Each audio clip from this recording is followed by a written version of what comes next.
আমেরিকায় এসে নতুন সংসার করব এটা জীবনেও কল্পনা করিনি। কেন কি এটা আমাদের প্ল্যানেই ছিল না। আমরা কলকাতাতেই খুব শান্তিতে ছিলাম। কিন্তু বলে না কি কপালে সব লেখা থাকে, তোমার কাছে কিছুই নেই, শুধু তোমার কর্ম করে যেতে হবে।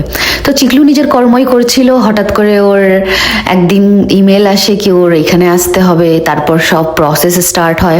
আমরা ভাবিনি কি প্রসেসটা ভালোভাবে হবে, এই জন্য আমরা কাউকে জানাইও নি, আর খুব তাড়াতাড়ির মধ্যে এগুলো হয়েছিল।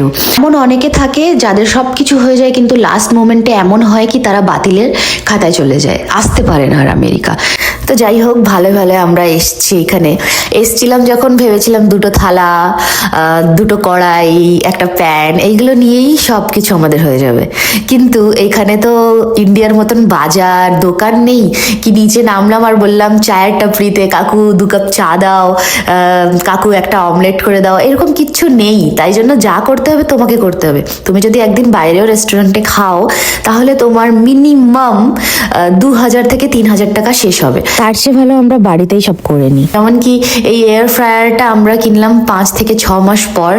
আমরা ভেবেছিলাম কিনবো না, কিন্তু অ্যাট লাস্ট কিনতেই হলো। ইন্ডিয়াতে আমার বাড়িতে 6 বছর আগে এয়ার ফ্রায়ার কিনেছিলাম, সেটা অতটা বেশি ইউজই হয় না, কেন কি ওইখানে রান্না বান্না করার জন্য অন্যান্য অনেক কিছু আছে। এখানের গ্যাস, এখানের সবকিছুই অনেক আলাদা ইন্ডিয়া থেকে। আমি পরে আস্তে আস্তে তোমাদেরকে সব জানাবো।